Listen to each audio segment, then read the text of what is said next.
Amen.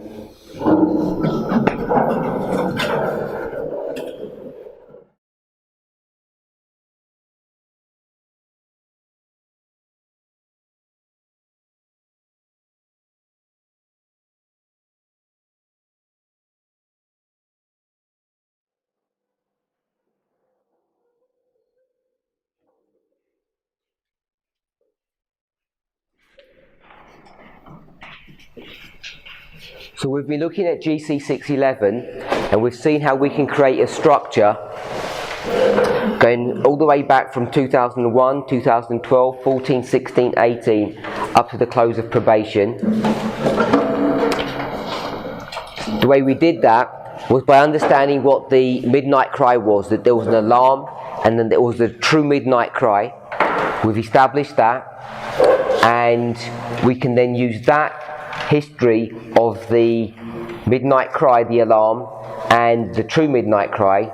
There's two midnight cries there, and we can parallel that to the history of the Sunday law. I think that's a much better way to approach the problem than trying to change 1840 and bring it back to 9/11 and try to make an application that way. I think you gain a lot more truth actually following the guideline, if I can express it that way, or the direction that Ellen White's given.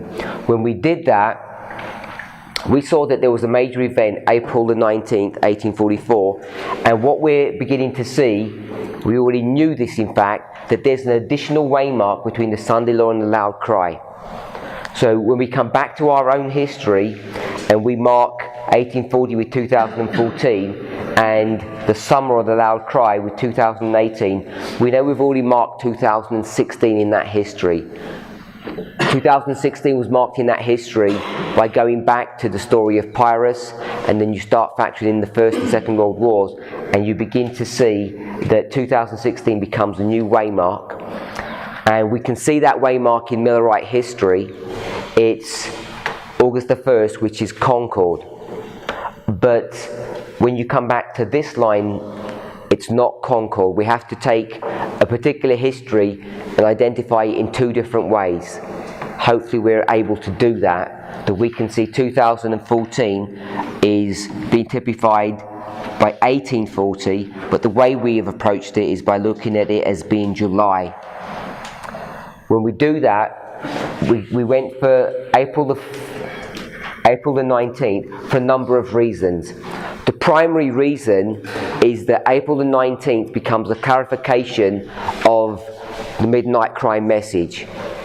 Hopefully we can see that. Preceding 1840, there is a cry that Jesus is about to return. We know that, but in 1840 the cry is essentially established. And so that's why I was marking 1840 as that waymark. It's a glorious manifestation of the power of God. Just in the same way that the Sunday law becomes also a glorious manifestation of the power of God when angel of Revelation 18 comes and gives power to the third angel as it begins to swell to a loud cry. Then when you get to April, we know that the mistake is discovered, and that mistake or disappointment then becomes a clarification of the midnight cry or the cry. So that's what we're picking up. And then in the summer, it's an established understanding of what the midnight cry is, that now they have time brought back into the message. And so we've got it here, April 1844, the cry is clarified. 2016, the cry begins to be clarified. As Sister Tess begins to do her work, beginning with Acts 27, goes to 273, goes to Pyrrhus, and then I think most of us are reasonably familiar with the material that she's doing. By the way, do we all know that the symbol of 273 that is taken from Acts 27 and Numbers chapter 3 is what waymark? Sorry? Midnight cry? It's not the midnight cry. It's this waymark itself, 2016. 2016, where she first begins to study this, actually becomes the waymark of 273. She didn't know that at the time, but now as further light has been given, and we've seen this waymark coming up multiple times now. I think we've got it in about 4 dispensations for sure, maybe 3 dispensations, no, 4 dispensations for sure. We've got this waymark here. We can see it. Once we can do that, then upon a testimony of 2 or 3 things is established, you can see in every dispensation, and we know that the 273 is lining up with this waymark. So that's, if you're willing to see that, a second testimony that when it was first put to view, because that's the argument that was made, that in 2016 the clarification is made on what we're going to be talking about November 9th 2019, which is October 22nd here, that it is actually the 273 which was first brought to light in 2016. Everybody see that logic? Yeah? Want to remember what happens in 1840, the classic way we approach Millerite history. What do we say? I don't mean Islam, but connected to that. What is 1840 important for? History. Sorry? History. Restraint, not with respect specifically to what happens with Islam, because Islam is the external event. What does it do internally? What is 1840? Gives the movement an impetus. How does it give the movement an impetus? Confirmation of their roots. Sorry? The roots are confirmed. The roots are confirmed? So it's a confirmation of what? Yeah, the principle. Of time. I was just going to go with that. It's a confirmation of time. So not only do we have a cry that we run through this history, we've got time established here, and April the 19th. What about time there? Is time established or not established? Brother Andrew? Okay, so normally we would say it collapses. There is no time in April, but now I think we can see, if we can conceptualize that the cry is established, I think we can make the argument now that time is established. How does time become established? How do we establish time in April?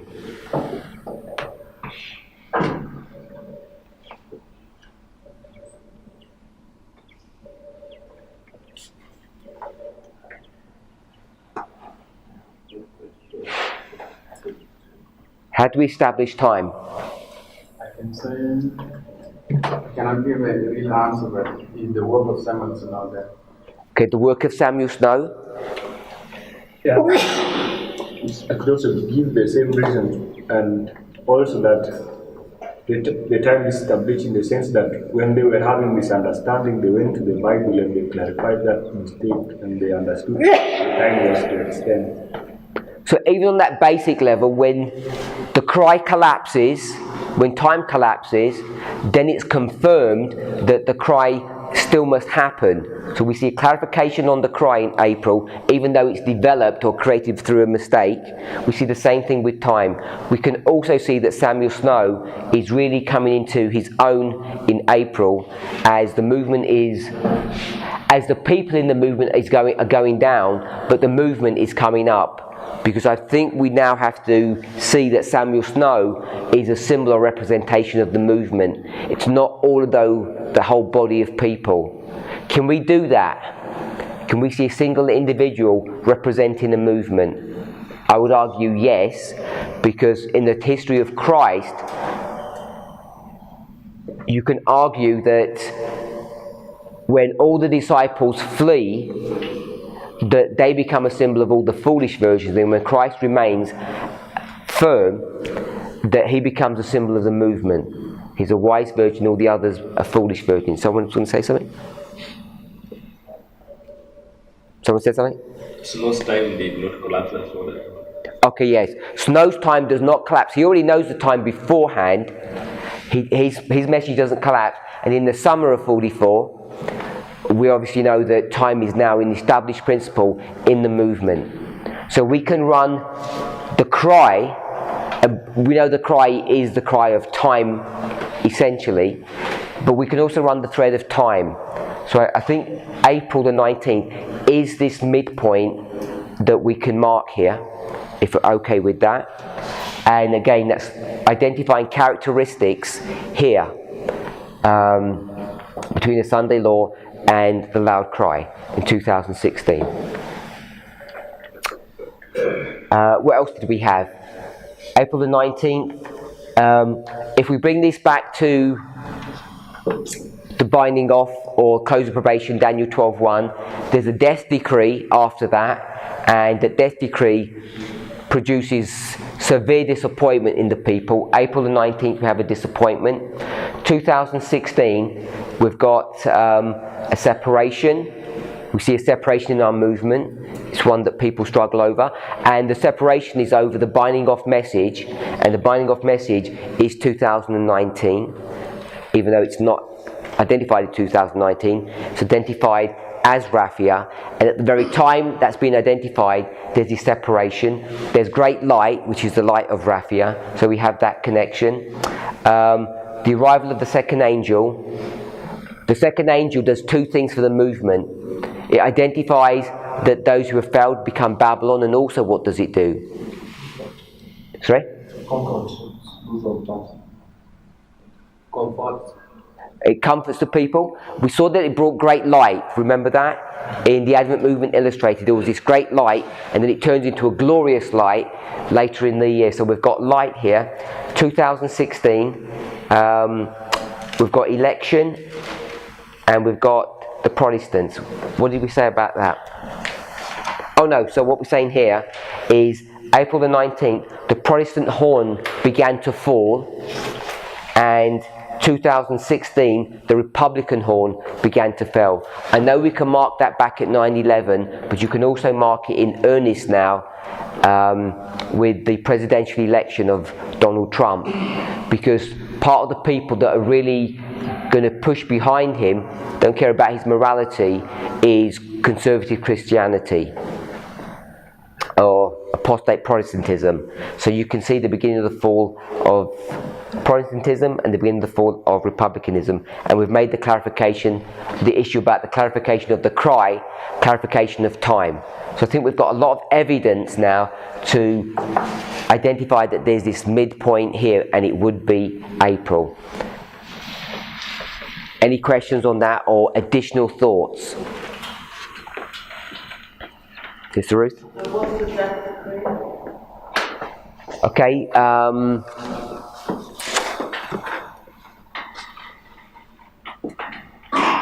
The death decree? Can you answer her question? We say it comes. Make sure she can hear you. Can you hear? She can't hear you.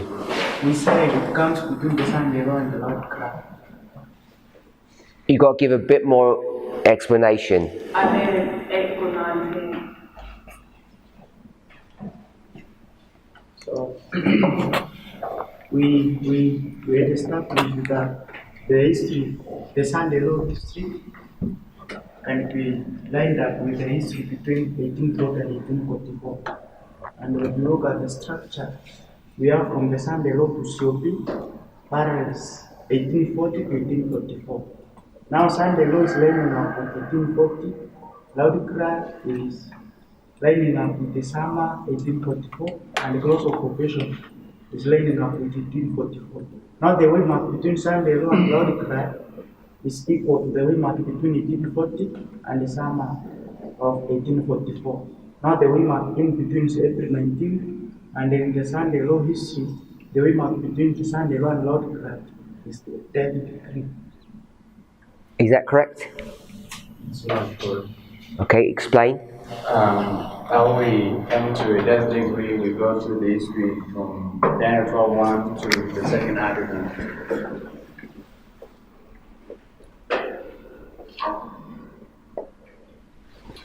So in the middle there is a decree to kill that people, and that is death decree.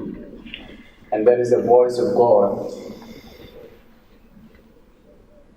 we can call us the loud cry. And we take that line and bring it into this pattern, of 1840 to 1844. This is where we can line up the death decree, which disappointed the Sen, was April 19, the disappointment that was in April 19.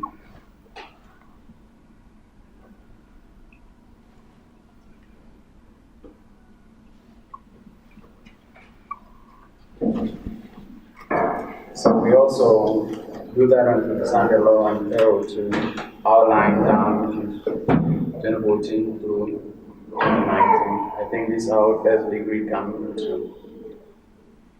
Did that make sense? No? What didn't make sense? I'm just trying to think now why 1840 is done as well. Why 1840, Daniel 12:1. Okay? Sister Emery, is Daniel 48, Daniel 12:1? No, it's not. 1840 is not Daniel 12:1. We're not suggesting that it's Daniel 12:1. Not suggesting it's a close of probation. What are we doing, Brother Rogers? What? She says Daniel 12:1 is now 1840. How? Okay. From Daniel 12:1 to the second advent, we have a structure. So it is that structure that we are trying to line up. We have this structure. It is that structure that we are trying to line up with the history of 1840 to October 22nd. In fact, what we did, we read a quotation from GC 611. Same one that you read us. Yeah, the same one she read. And in that quotation, what Ellen White is doing, she's comparing the Sunday law history. So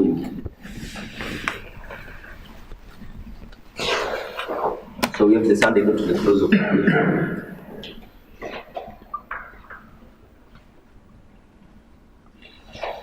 In fact, it was the Sunday law. Now she's paralleling the Sunday law history to the history of 1840 to 1844. So there we entered 1840. Then our brother made a suggestion that 1844 would line up with the close of probation.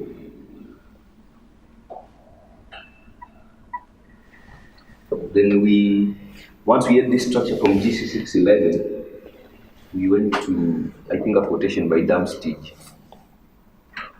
where he gave us more details. Yep, page 96. Somewhere it's illustrated there. Yep, it's all illustrated here. And what does he say? It's in here. What does he say? So he said 1840 was the alarm of the cry.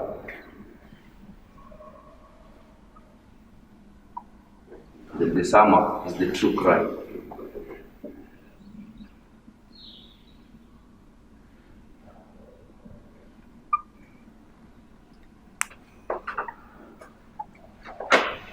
And we came to this Sunday law history, the true cry of the summer we lined up with the true loud cry. But we realized that between 1840 and the summer, we have two imams in that history, which is 42 and 44. April. So we wanted to look for witnesses, because to choose between those two imams, is it 42 or 44? Then we began to give evidences for 44.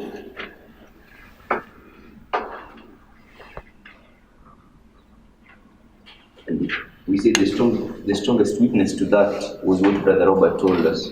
He created a history that from 78, though William Miller is not there, the cry is developed, the alarm cry is developed, is given in 1840, continued, that cry is clarified in 1844.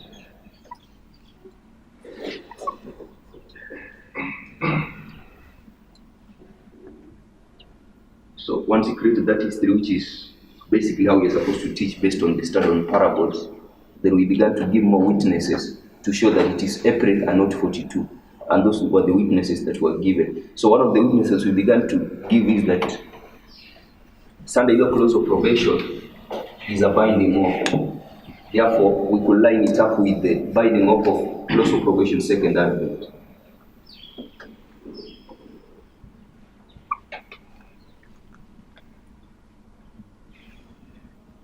And we saw this binding of close of probation second advent. We have two imams in between there, which my brother said, the voice of God, which is the cry. Then we have the decree. So it is this structure of the binding of that lines up with that history. Therefore, we picked up that from the death decree, it's a great disappointment to the 144,000, just like 44 was a disappointment to the Millerites, and therefore you're saying the Millerites are a symbol of the 144,000 in this history. So it's the structures of the binding office that we are lining up, but you're not saying that it is what is close of progression. We can do interesting things with parables. Yeah, I think I'm fine with the overview in, for example, GC611, Ellen White's talking about executing, but then you can see the Sunday on there. So that's where, that's where I'm guessing where it started from. So now we're seeing what can we learn from the Sunday law to the codification, but then the light from, I didn't understand the paragraph from Dan's, but I haven't seen it, where he makes a connection between 1840 and the midnight crime. He's quoting Stores.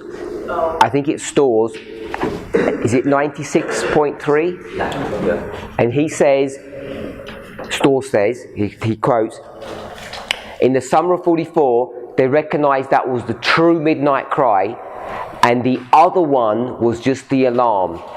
And I'm saying, what was the other cry? When was that? And we could say in a generic term, it was right from the very beginning, 1798, they were crying. But we know that that cry becomes firmly established in August 11th, 1840, when the day for the year principle is established.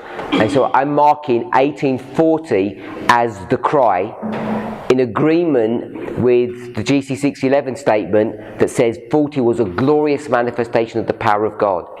It's when the cry goes to the world, it becomes a worldwide phenomena. Himes, who has joined in December 39, begins to publish, I think in February 40, and the movement begins to gain traction through the work of Josiah Litch. Everybody knows he's made the prediction. Nobody's interested in his prediction until it becomes fulfilled. So that's why we're marking 40 as the midnight cry. I think we have reasonably good evidence to do that. And so what we've done is we've taken the history of the Millerites, we've taken a famous passage from Great Controversy, and we've expounded upon that, rather than doing the usual route. Oh, and the connection is that the angel of Revelation 18 comes down at that same moment. You parallels those two histories, and you can demonstrate from GC 603 and early writings 277, which are the first paragraphs in two chapters, the loud cry chapter and the final warning chapter. From those two paragraphs you can demonstrate that the angel of Revelation 18 comes down at the Sunday law. So therefore we know that the anchor point is the Sunday law.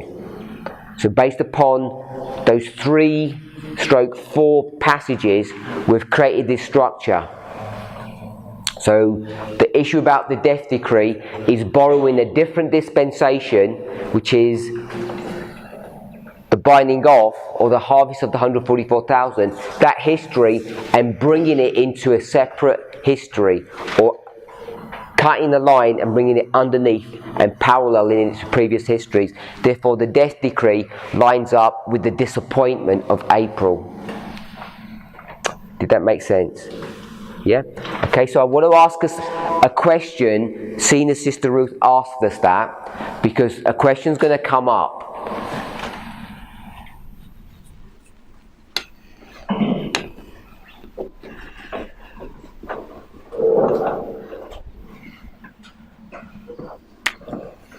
When you have a reform line here,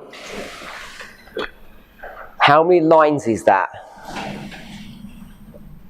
It's an obvious question, it's not a trick. How many lines is that? So one line.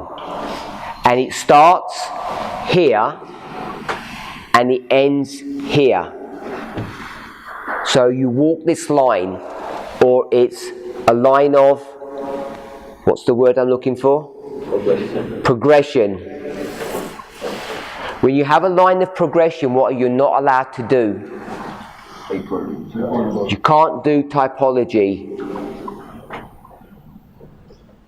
So this history 1, cannot typify history 2. Do we agree with that? Yeah? Don't want to say it's a firmly established principle, people might argue, but I'm suggesting that is so. What's the problem? Based upon what we've been studying, all of this, what's the problem? What's the problem, Sister Ruth?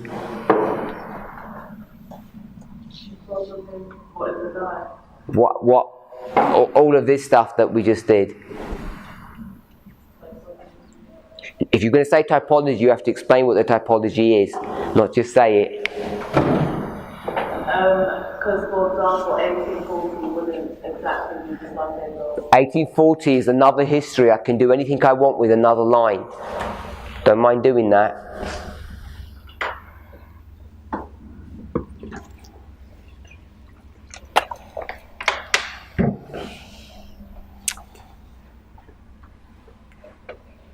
No. No. Brother Wilson?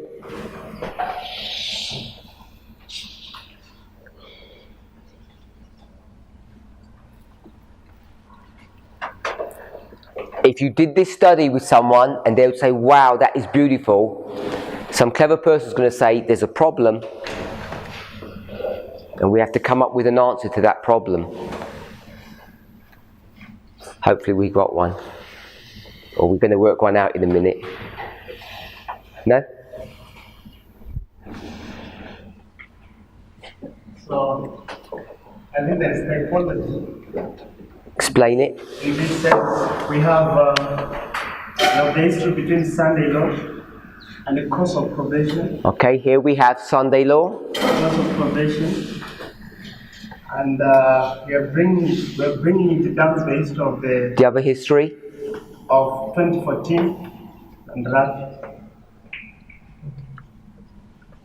Okay, so you want to do it that way? No, try and do it this way, Sunday law. I'm saying it's a continuous line from.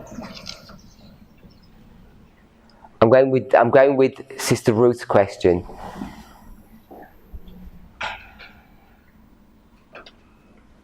That's what I'm saying.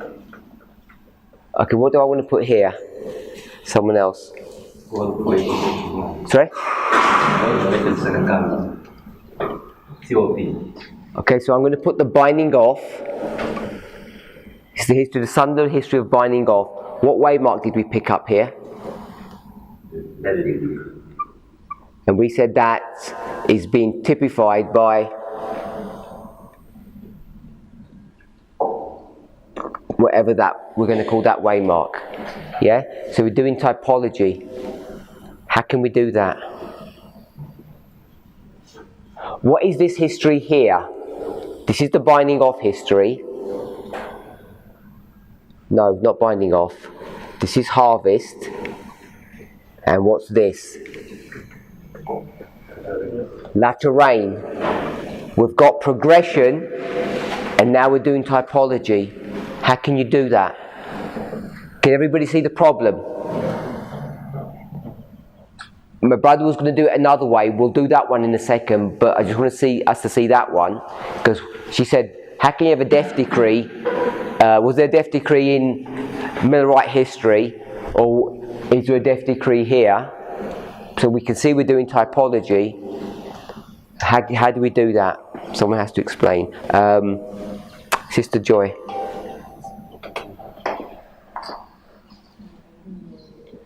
Can we see the problem? You can see the problem. My brother? So I see the problem in the progression, but I understand that I see no conflict as such, because I understand that what the latter rain there is also a harvest for another class of people. So I would suggest that harvest would typify the harvest of there. Did everybody understand that, what he said? What were you going to say, same thing? I was going to say, like, when we are saying close of probation second advent is the harvest or the binding off, that's for a class of people, the 144,000. But we know that in our history we do different classes. So we know that Sunday law close of probation history is also harvest for the 11th hour.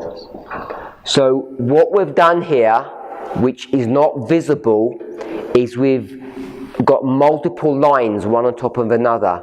We've got 4 lines, priests, Levites, Nethinims, 144,000. And what's tucked into this is that this is harvest 2 and this is harvest 1. And even though it looks like it's a latter rain, what we're doing is we've got 2 separate lines here and we've overlaid them, and we did that without even explaining it. So we have the license to do this because it's not breaking the rule of progression in typology, because when we did this and bringing the death decree back here, it is typology because we have 2 separate histories, 2 separate lines. This is the line of 11. the Nethinims, 11th hour workers, and the 144,000.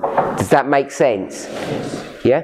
And if we were going to do what my brother said, so I'll rub that out, and then this would be Sunday law, and then we'd have to have a gap, obviously. This would be the priests.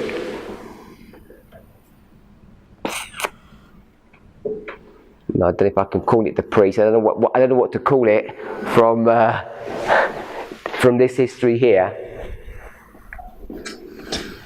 I just call it the priest. It's not an accurate way of expressing it. We'll do the same because the history of the... No, I don't know how I'll do it. This is also the Sunday law, the priest, and this is the Sunday law for the 144,000. If we do it that way, again, it's progression, but we're using it is in the sense of typology, because this is not the death decree now. This is that X, and this is, what is this one? That is 2016. Good. So this is 2016. So again, it looks like progression, and it is. It's a line of progression, singular line, because this line goes all the way essentially from 1989. But we're using it with typology, and the reason we can do that is because it's 2 separate histories for 2 groups, one for the priests, one for the 144,000. So that was a useful question because it explains something that will definitely come up that people would question. So when we do harvest 1, harvest 2, is that typology? Is harvest 1, harvest 2 typology?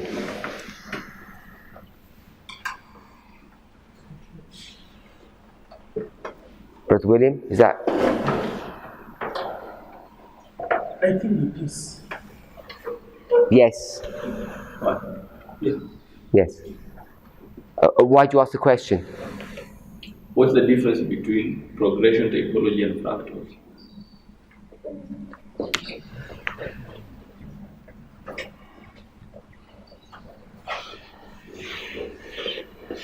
Okay, what's the difference between typology and progression?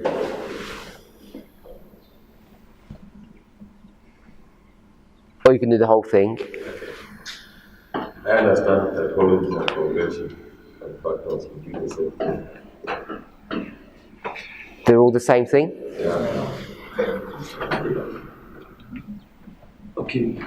We understand typology deal with different lines, and progression deal with only one line. So, typology is different lines, progression is one line. But the progression, the line of progression, kind of gives you a template to make an application in the fractals.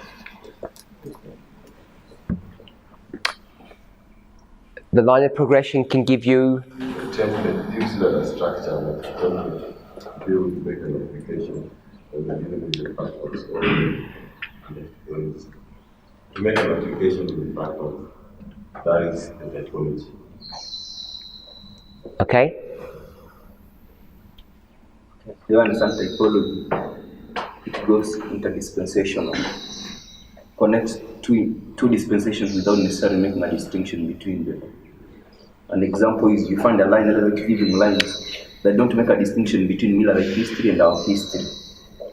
But from that line, we are going to get a structure to understand our history. So typology is interdispensational. What does that mean? Connects two histories without necessarily making a distinction between them. So history 1 and history 2 is going to connect them together. Yeah. That's typology. Now, yeah, when you cut them and overlay them, now it becomes typology. Oh, okay. So you just want to do that. So you've got that structure. Then what? So you have that a structure of progression. Then you may come to history 1 using on the structure of progression, also understand history 1 in that sense. So I'm getting confused. Which one are we doing, progression or typology? Progression. So, okay, we'll start with progression. So you've got two histories like this, and you've got progression. And explain what you just said. Then, once you have progression, it gives you a structure. But you can come back to history 1. This history that is tied to history 2, you also have a structure of it. So you have two witnesses to understand history. Let me call it history 3. That history at the end. So, if we're doing progression, we take the beginning of this history and we go all the way to the end. And we recognize that there are individual histories in that. So this is progression, and typology is history 1, history 3, and this was history 2. And if you do history 1 and 3, you have to break this line. And this is typology. So progression is when you take a line of history that you recognize it has individual histories in there. It could have more than 2, I've just put 2 there, and it ignores that, it just goes from the beginning to the end. This is Genesis to Revelation, the everlasting gospel. We know there are multiple histories in that. Then you can go to individual histories, the history of Genesis and the history of Revelation, and see that they parallel or are copies of one another, or types. So therefore we have this typology. And then fractals.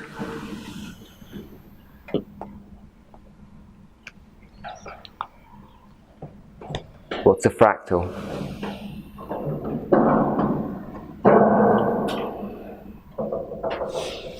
Maybe we try. My understanding of fractal is in a similar history, but part of that history will still be found in the larger history. So we could take this history 2, and if we looked at history 2 and we looked at the pattern of it, the pattern of history 2 would be the same as history 1's pattern. So this little history here, its characteristics would be identical to the characteristics of this large history. So I think that's the definition that we use for fractals. So why did you ask the question? So is fractals the same as typology? So is fractals the same as typology? No? Yes. It is? It's not. Why is it not the same? So we have seen there that typology is taking, we have seen progression that you take several histories in a line, and then typology you come and you compare the history 1, the beginning of one history and the end of one history. So there are 2 histories. So you have brought 2 histories from the major line that is the progression. And then when you come to have a fractal, you take a portion of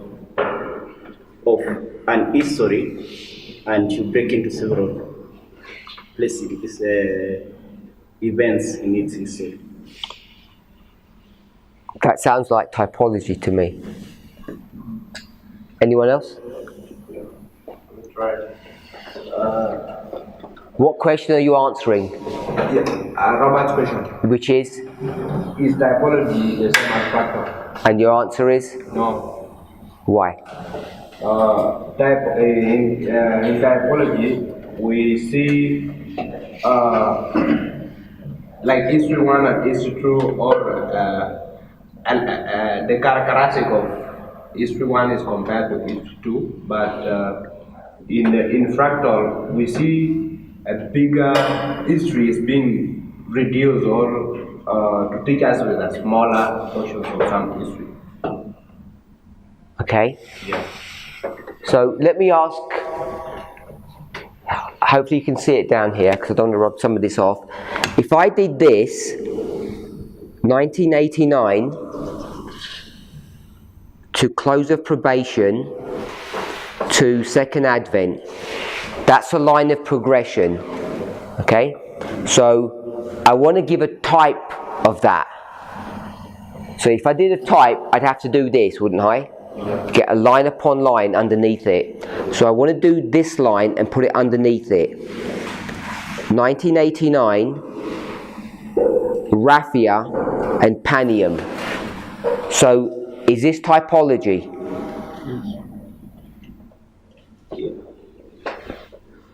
Yeah. Is this typology? Yeah? But this line here, 1980, where is Panium in this history? Is Panium in this history? It's here and here. Raphia and Panium. And we've expanded it down here. So we know that this is a fractal of this history, but it's also a type.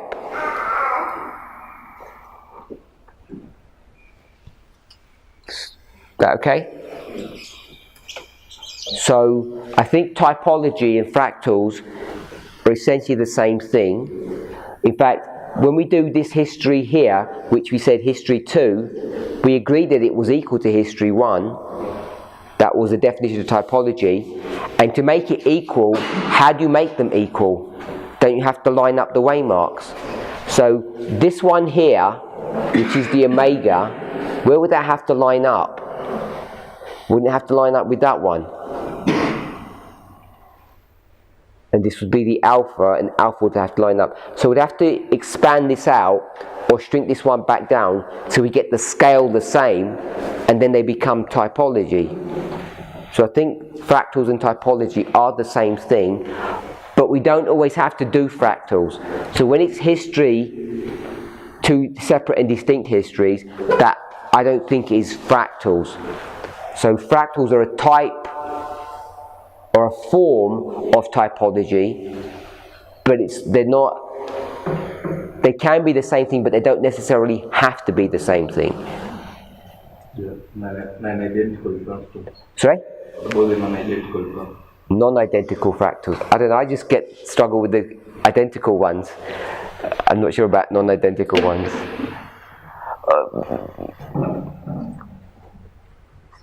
I'm not even sure what non-identical ones mean properly. They're just not the same. I'm only joking. Sorry. I kind of always understood fractals as take a little part and zoom in, so I'm kind of seeing a big difference to typology. Because with typology, it seems like you're comparing, but with fractals, it's like you can take a section, for example, let's say midnight cry to the Sunday law, and then it becomes a progression line.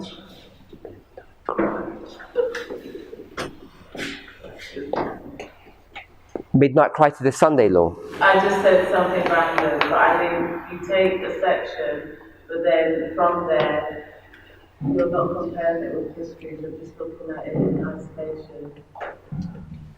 I don't know if you can see that down here. You've got the close of probation to the second advent. And how do we know what Raphia is? Sorry? So starting that. What is Raphia to us? Close of probation. How do we know it's close of probation?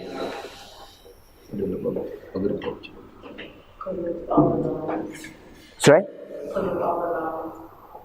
Which line? No, it is the priest line.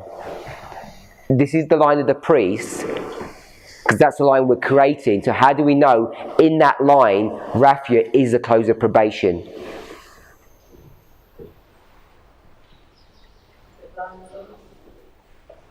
Yeah, but I made it line up. The movement made it line up, because I'm just saying I want to put Raphia here. How can I put Raphia here? That will go back to typology. So the difficulty is we've got problems because at this scale it's not typology, it's progression, and at this scale it appears to be typology. So we have this dilemma of how we deal with this problem. This is why people say that this rule about no typology in a line isn't valid, isn't true.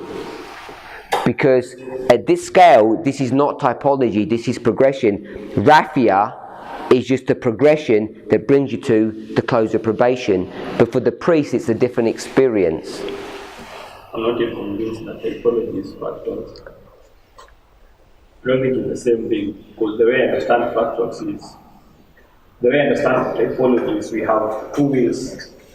We have wheel 1 and wheel 2. And we can overlay them. But how I understand fractals is that within wheel 1, inside it we have wheel 1 is made up of many wheels within it. So it's the same wheel, but inside it there's like some self-replication of the same thing within the same wheel. And for me that is what fractals is, which is essentially different from what typology is. At typology is we have two different histories being overlaid on top of each other, but when you come to fractals, it is like one big line, but the progression of that one big line has some self-replication within it. So it's not really, for me I don't see it as a typology. So for example, when you come into that small line that you put there, 1989 to Kenya, for me it's not a type of 1989 to the second coming, but it is the 1989 to the second coming in progression, and how that progression happens is that it happens in self-replication. Any other comments? Do you agree, disagree? So what I can say is what he's saying, you can see it in the line of second geometry. So we see that second geometry arrives in April 19, so we see that up to the whole probation. So we see that what happens, there is a self-replication in that history in history of Millerite. So that's the same that I can see in fractal. And we say that is a type or a typology when we make a line of 9. Is that agreeing with him? Or disagreeing? No, I'm saying that typology and fractal are the same. I would also second Brother Robert and suggest that there are two different things. In that in typologies we develop in two different histories at exactly the same scale. But with fractals, we'll be dealing with a smaller scale that will be used to represent a larger scale. So in typologies, they see them at exactly the same scale, but with fractals, we'll have a smaller scale, typifying a larger scale. So let me just ask a question for Brother Robert.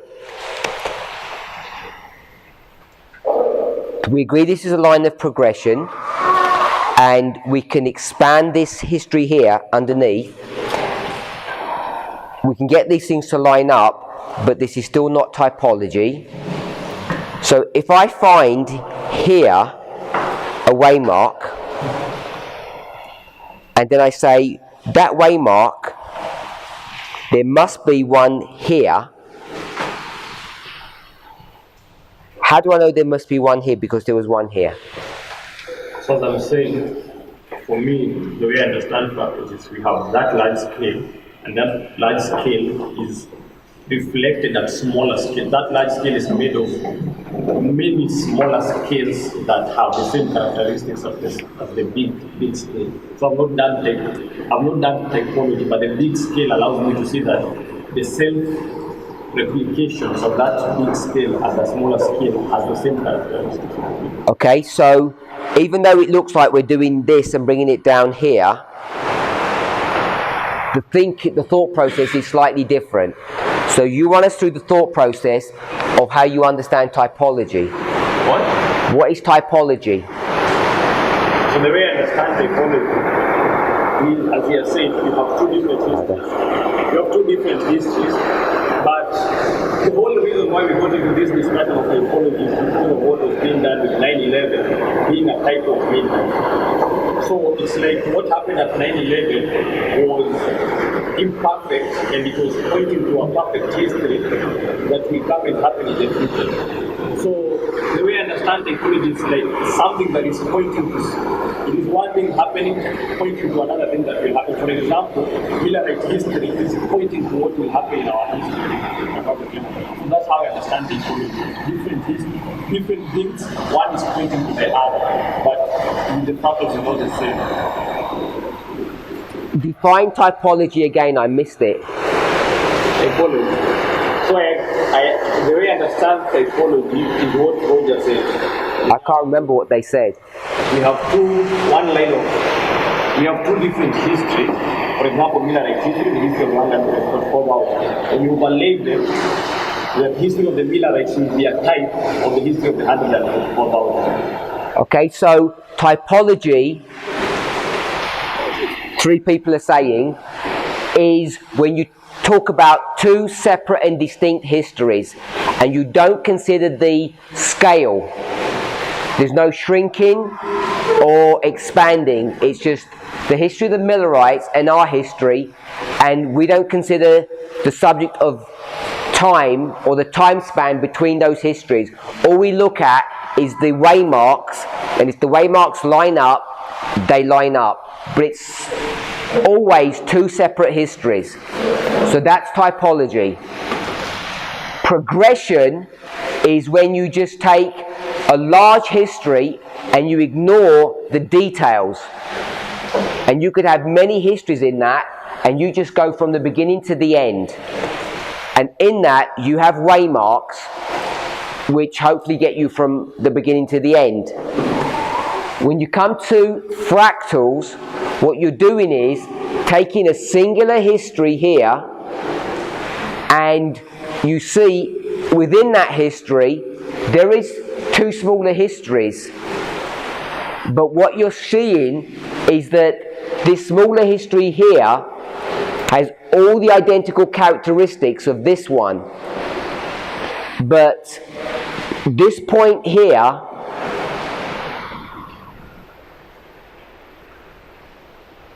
is not pointing to this one.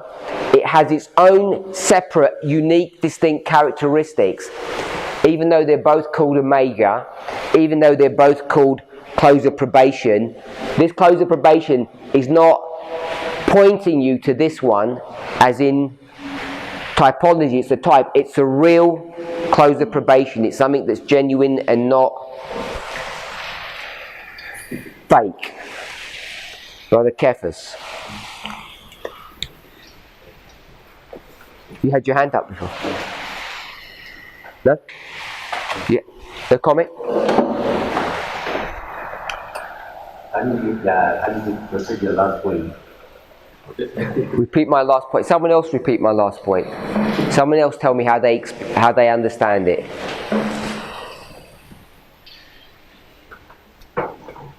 Sister Emma, do you want to have a go? No. My brother, do you want to have a go? The last point I was saying, the last human mass is equal to COP this history of these two of that smaller history, they not have the same characteristics as the COP of the larger history. According to practice. But according to typology, that those the alpha and the omega history or the waymark have the same characteristics as the larger history. The way you are explaining it, I'm not seeing any difference. Okay, so you explain it again. Because, for example, your last statement is that... Don't worry about mine, you explain it. Don't confuse the people more. So what I'm saying, the way I understand typology, I think my understanding of the wheels within this is still the best way for me to explain. I have two wheels. Wheel 1 is Millerite history. Wheel 2 is the history of the 144,000. So these two are types of each other there. That is what I understand typology to be. You can overlay them together. This is one wheel, this is another wheel, so they look like each other. But fractals is when I come to the history of the 144,000, which is one wheel. But I realize that that one wheel is made of many similar threads that make up that one big wheel. So it's like when you have a chain, you have a big chain, but if you cut a small section of that big chain, that small section will look exactly, will have the same characteristics exactly as the bigger scale. So at that point, I see a difference between typology and fractals. Because for me, a fractal is a magnification of the bigger scale at a smaller scale. That's what we call it in the beginning, we call it self-magnification. So it's a magnification of a bigger line at a smaller scale. So it's not a type, so this fractal is going to be part of the bigger scale. It's going to be part of the bigger scale. So the bigger scale is made up of many histories, and when you take one portion of that bigger scale, it looks exactly the same as that big scale. That's how I understand it. Can I ask a question? Okay. So if you have two wheels, Millerite history and the history of the 144,000, what allows you to line them up?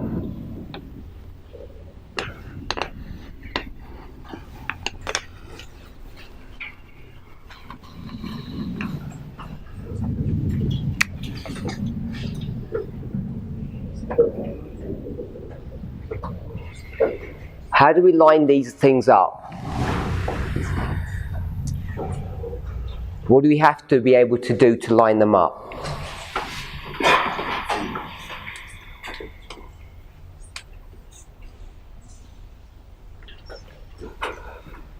I would answer this way. Sister White says history of the Millerites will repeat that of 144 to the beginning. So, but the fact that that history will repeat gives us a warranty to place them, to line them. So we have some clues that these histories, or this history typifies this history. So what we then have to do is, using those clues, work out how we line them up. And also one of the rules is that history repeats itself. So God is the one who shows the end from the beginning. So I don't think that answers my question directly. Okay. For example, in Millerite history, we have waymarks. For example, what allows me to come and say October is a symbol of close of probation in the history of the 144,000. I know this quotation element says that Millerite history typifies our history, but that history is made up of waymarks. What allows us, or what prophetic license do we have to take those waymarks and line them up with waymarks in our history? So with the first one, I assume would be relatively straightforward. You go to 1140, and then you could begin to line them up that way. You go to the verse and you try and understand what that verse teaches. Then you begin to do that. So how do you get a middle way mark here in the Millerite line and line it up with our line here? So if this is 1840, how do we know what 1840 would line up with our history with? I guess you take a characteristic here, which is a restraint and then you mark it with a restraint here. I think that's how we did it. So that's the point I wanted, is that you look at these waymarks, see their characteristics, and see how they are repeated in our history. So that's done and done. When you come to fractals, what allows you to take this smaller line and line it up with a bigger line?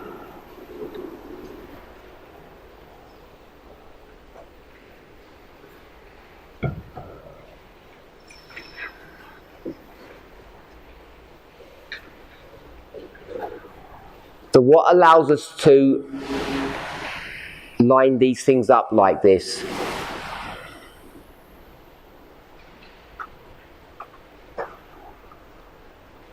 And these two would go here. How do we begin to line these up? Sorry? Would we not have to use the same methodology?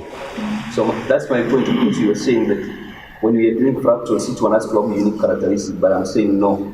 We have to see some similar characteristics between this smaller line and the bigger line in order to be able to line up this way in a fractal.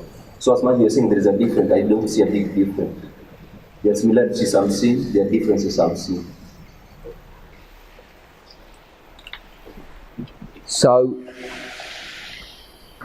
how do you line this one up with this one? You have to go into whichever one you're starting with. You go into this history, see some characteristics here, go into this one and see if you see similar characteristics, and that's how you begin to line them up, and you'd get this one and expand it out and it would line up. So it seems like you're using similar methodology. Yeah, I think for me I'm recognizing the theoretical difference between fractals and typology. As in explaining, you can see them, but when it comes to lines, I'm not seeing how I can conceptualize that. And you gave an example that if you go to Genesis to Revelation, that can be one line, a one bigger line. But I think in that line, we need to see different histories, and we can see fractals there. So really, as far as we can have a theoretical differences between the two, now when it comes to representative life, I'm seeing like, again, we need to see both of them. So for me, I don't see how now it works in lines.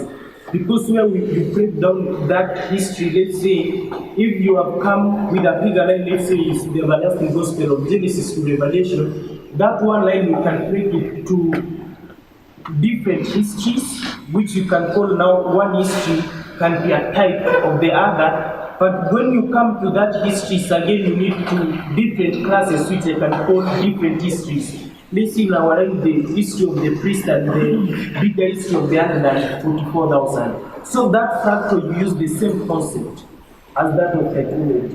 So I don't see unless we show how that works in lines.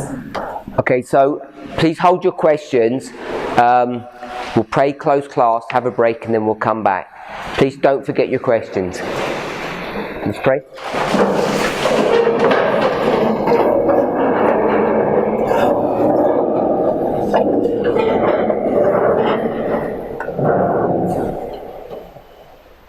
Heavenly Father, we give you praise and thanks for your goodness and mercy.